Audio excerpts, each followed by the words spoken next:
The fastest way to make an AI agent dangerous is to give it powerful tools with vague permissions.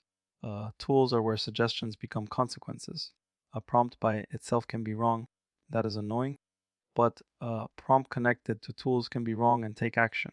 It can update a ticket, send a message, change a record, close an alert, modify access, trigger a workflow, delete something, or touch production data. That is where AI agent risk changes, not when the model thinks, when the model acts. So if you are building agents for real workflows, the question is not just what should the agent do? The question is what should the agent be allowed to do? In this video, I want to show you how to give AI agents tool access safely using least privilege, scoped tools, dry runs, approval gates, and permission tiers. The dangerous pattern is simple. You give the agent a powerful API key. You connect it to Slack, Jira, GitHub, a database, a scanner, or a cloud account. Then you rely on the prompt to keep it safe. Do not delete anything. Do not send anything risky. Do not change production. Do not touch sensitive records. That is not a control, that is a suggestion. A real control is enforced outside the prompt. The tool should only expose actions the agent is allowed to take. The credential should only have the permissions needed. The workflow should require approval before high impact changes. And the audit trail should record what happened. Least privilege means the agent starts with the smallest useful access, then earns more access only when the workflow proves it can handle it. The first permission tier is read only. This is where most agents should start. Read a ticket, read scanner findings, read documentation, read asset inventory, read a policy, read a pull request, read an alert. Read only access lets the agent gather context without changing the world. It can summarize, classify, compare, find, prepare recommendations, and help humans move faster. But it cannot write back yet.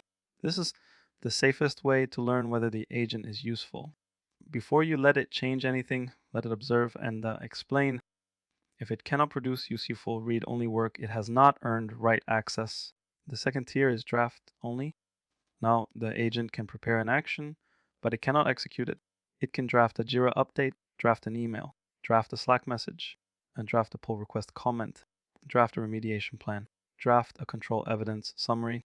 A draft only is powerful because it gives you speed without giving up control. The agent does the heavy lifting. The human still decides. This is also where you collect feedback. What did the human edit? What did they reject? What did they approve as is? Those patterns tell you whether the agent is ready for limited rights. Draft only is the bridge between useful assistance and real autonomy.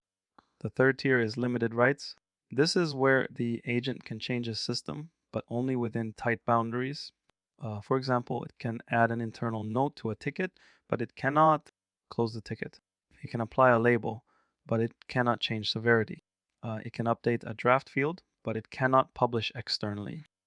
It can create a task, but it cannot assign a critical priority.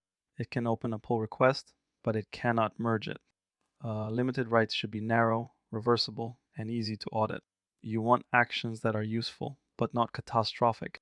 And you want strong constraints, allowed fields, allowed statuses, allowed projects, allowed time windows, allowed object types, allowed maximum impact. If the agent tries to step outside the boundary, the tool should reject the action, not the prompt, the tool. The fourth tier is high risk tools. These are tools that can create real damage, sending external messages, changing vulnerability severity, closing security alerts, granting access, changing production config, running deployment actions, deleting records, spending money, committing on behalf of a human. For these tools, default to approval required. Sometimes one approval is enough. Delta, sometimes you need two-person approval. Sometimes you need a change window. Sometimes the agent should never get direct access at all. The point is to separate low risk utility from high risk authority. An agent can be very useful without having permission to do everything. High impact tools deserve high friction controls. A safe agent does not need your full admin credential. It needs scoped credentials and tool wrappers. Scope credential has limited access in the target system. A tool wrapper limits what the agent can request. For example, instead of giving the agent raw database access, give it a search tool that only returns approved fields. Instead of giving it full Jira access, give it a wrapper that can only add internal comments or propose changes. Instead of giving it a cloud admin token, give it a read-only inventory query. Instead of letting it call any endpoint, expose specific approved operations. This changes the security model. You are not hoping the agent asks for safe things. You are making unsafe things unavailable. That is the difference between policy in a prompt and policy in the system. Before an agent writes anything, make it show the change, try run first, preview the action, show the diff, show the old value, show the new value, show the evidence, show the permission rule that allows it. This is useful for both humans and automation. A human can approve faster because the change is clear. A policy engine can reject risky changes because the impact is structured.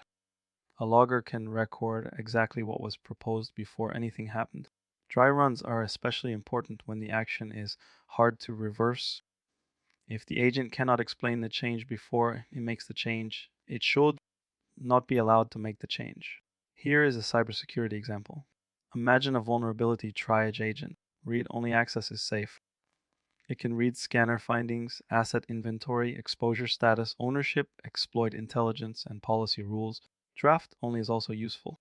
It can draft a ticket update with recommended priority and evidence. Limited rights might allow the agent to add an internal note or tag, finding as needs review. But high-risk actions stay gated. Changing severity requires approval. Closing the vulnerability requires approval. Reassigning ownership might require approval. Sending a notification to an external vendor requires approval. Suppressing or accepting risk requires strong approval. This gives you speed where the blast radius is low and control where the blast radius is high. That is the goal, not no tools. Saved. Here is the checklist. List every tool the agent can use. Classify each tool as read, draft, write, trigger, or admin. Remove tools the agent does not need. Use scope credentials. Prefer wrappers over raw API access. Start with read only. Move to draft only. Allow limited rights only when they are narrow and reversible.